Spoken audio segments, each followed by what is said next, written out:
Assalamualaikum warahmatullahi wabarakatuh. Pada kesempatan kali ini saya akan menjelaskan tentang tugas mata kuliah komunikasi pita letter mengenai penjelasan sebuah buku, di mana buku tersebut berjudul Mobile Broadband Evolution.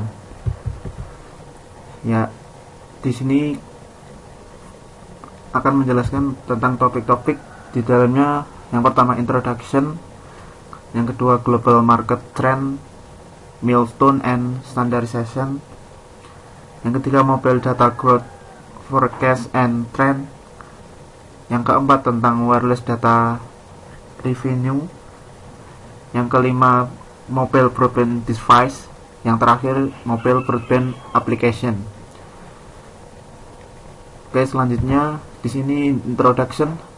Pasti sekarang ini kalian ketika mengetahui tentang kata broadband, maka akan timbul sebuah pertanyaan, apa yang Anda lakukan di lampu merah pada saat di lampu merah?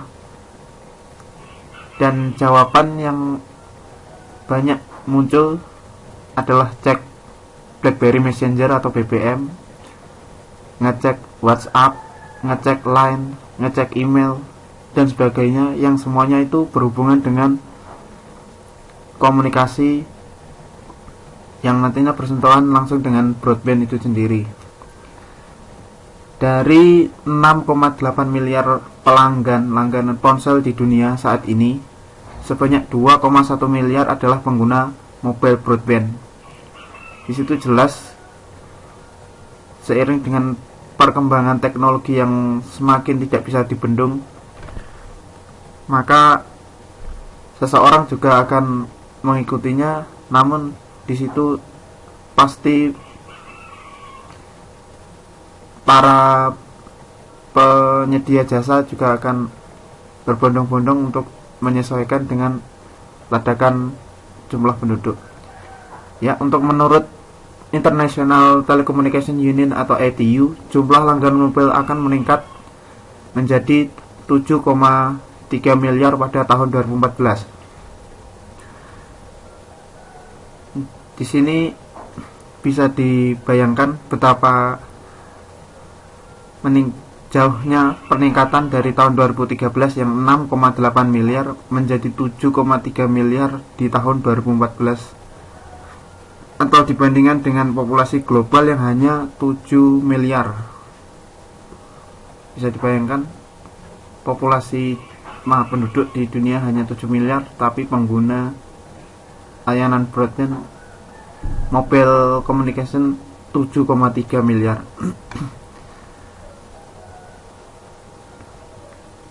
Tetapi itu wajar melihat saat ini seseorang punya lebih dari satu ponsel untuk memenuhi kebutuhannya. Selanjutnya, ini kebutuhan teknologi. Mengenai sumber daya komunikasi mobil hampir bisa dibandingkan dengan sumber informasi lainnya berharga seperti air, minum, dan tanah. Ya, perlu dimaklumi, kebutuhan akan berkomunikasi, berhubungan langsung dengan seseorang memang tidak bisa dipisahkan, dan sudah menjadi kebutuhan pokok bagi setiap manusia. Layaknya mereka butuh air, minum, makan, tanah, pakaian, dan lain-lain. Ya, seperti itu. Dan sebanyak 75% rumah tangga di negara-negara berkembang seperti Indonesia memiliki televisi, dan hanya 20% yang terhubung ke web. Kalau untuk di negara maju seperti Amerika, angka itu 20% sangat kecil. Tapi untuk di negara-negara berkembang, angka itu cukup besar. Yang ini bagian bawah mengenai generasi teknologi komunikasi. Yang pertama teknologi 1G, yang itu hanya berisi tentang analog voice. Yang kedua 2G berkembang lagi menjadi digital voice, yang ketiga 2,5G. Di situ ada digital voice plus data. Yang ketiga, yang selanjutnya 3G, anytime, anywhere, multimedia. Selanjutnya 3,5G yang saat ini sering kita pakai, broadband multimedia. Dan yang baru saja masuk dan diresmikan oleh pemerintah Indonesia, ini 4G, True broadband at wide area. Ini mengenai ITU 4G schedule. Nah, di sini ada sebuah blok diagram pada tahun 2008 sampai 2009. Itu mengenai selecting candidate technologies. Berlanjut ke tahun 2010 sampai 2012 itu developing detail and specification, dan berkembang lagi ke tahun 2012 sampai 14 official implementation, dan di 2015 nanti wide development. Itu schedule yang telah dicanangkan oleh ITU sebagai standarisasi teknologi untuk teknologi 4G. Masuk ke pembahasan kedua mengenai global market trends, milestones and standardization. Di sini hampir 50% dari semua orang di seluruh dunia kini ditutupi oleh jaringan 3G. Menurut International Telecommunication Union atau ITU. Dan dalam Visual Network Index Forecast tahun 2012 sampai 2017, Cisco System melaporkan bahwa lalu lintas data mobil global akan meningkat 113% dari tahun ke tahun antara 2012 dan 2017. Laporan ini juga memprediksi bahwa lalu lintas data mobil akan tumbuh pada tingkat pertumbuhan tahunan gabungan sebesar 66% di tahun 2012 sampai 2017. Ini sebuah tabel yang menjelaskan perkiraan peningkatan pengguna mobil broadband di tahun 2012 0,9 exabit per month, dan terus meningkat sebesar 66% sampai di 2017 11,2 exabit per month.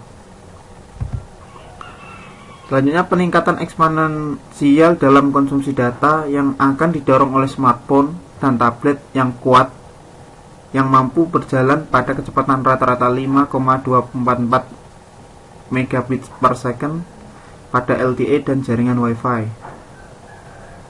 Di sini kita lihat Global Mobile Technology Market Share di kuartal keempat 2013 itu 6,8 billion subscription. Nah, di sini pengguna GSM sebanyak 66% atau 4,4 billion, dan HSPA 21%, LTE hanya 3%, SCDMA 3%, dan CDMA 7%. Namun kita diramalkan pada kuartal keempat 2018 akan meningkat menjadi 8,4 billion subscription. Nah, di sini ada perubahan yang sangat besar mengenai HSPA dan LTE. Di situ HSPA yang sebelumnya 21% meningkat menjadi 51%, sedangkan LTE yang 3% meningkat menjadi 16%. Yang terjadi penurunan di pengguna GSM dari 66% menjadi 22%. Dan untuk CDMA itu juga mengalami peningkatan. SCDMA juga mengalami peningkatan, dan itu diramalkan di kuartal keempat 2018. Lanjut ke pembahasan ketiga mengenai mobile data growth forecast and trend. Di situ jumlah langganan mobil data meningkat pesat seiring dengan terus meningkatnya rata-rata volume data per langganan. Lalu lintas data melalui ponsel akan terus tumbuh secara signifikan di tahun-tahun mendatang, terutama didorong oleh video. Menurut berbagai sumber, lalu lintas data secara keseluruhan diperkirakan akan tumbuh 12 kali lipat pada akhir 2018. Dan konsumsi video adalah rata-rata 2,6 GB per langganan per bulan. Nah, sekarang kita koreksi diri sendiri saja, berapa kebutuhan data untuk setiap bulan yang kita keluarkan. Itu kan minimal sekarang kan 5 GB itu kadang tidak cukup ya. Jadi bisa dimaklumi bahwa apalagi untuk video itu sangat besar konsumsinya. Jadi kalau diasumsikan rata-rata 2,6 GB per langganan per bulan, itu bisa jadi kurang. Selanjutnya ke pembahasan keempat mengenai mobile broadband device. Di sini pada akhir tahun 2013, penetrasi smartphone global meledak dari 5% dari populasi global pada tahun 2009 menjadi 22%, meningkat hampir 1,3 miliar smartphone dalam 4 tahun. Tidak hanya jumlah smartphone dan tablet meningkat, tetapi lebih banyak perangkat dari kamera untuk mobil turut mendorong meningkatnya jumlah pengguna broadband.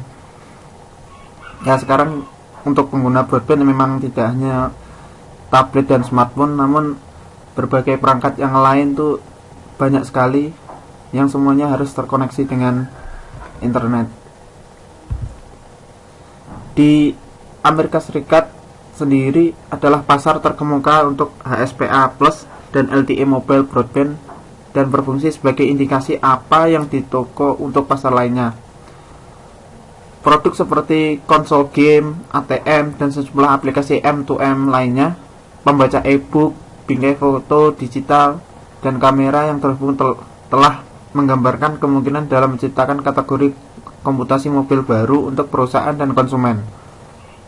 Di industri otomotif sendiri, di mana merek mobil terkemuka di dunia saat ini menawarkan berbagai pilihan aplikasi yang terhubung, mulai dari diagnosa jarak jauh, keselamatan dan keamanan untuk layanan infotainment.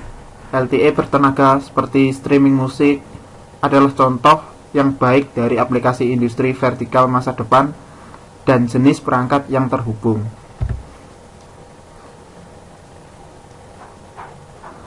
Lebih dari 8 miliar perangkat video yang tersambung ke internet akan dipasang di seluruh dunia pada 2017, melebihi populasi planet ini.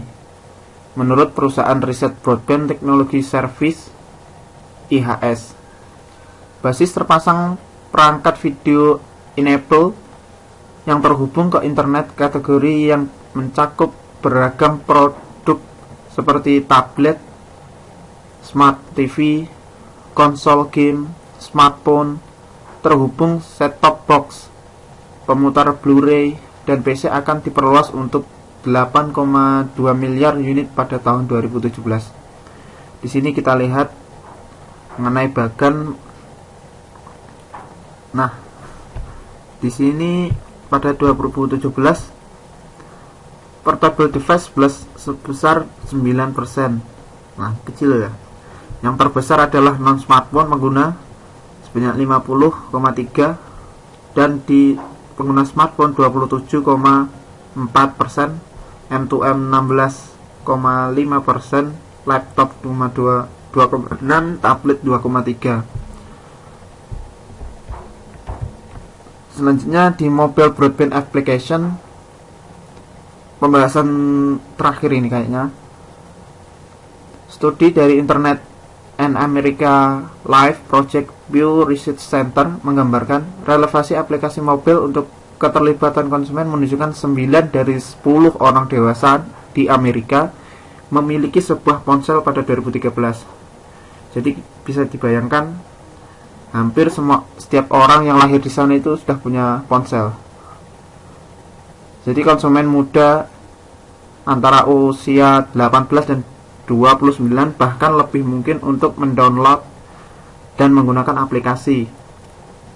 Sekitar 3/4 atau 77% dari pemilik ponsel di usia ini telah di-download aplikasi untuk perangkat mobil mereka sendiri. Ini kita lihat bagiannya, rata-rata 26,2. Di sini untuk aplikasi free ini sangat dominan.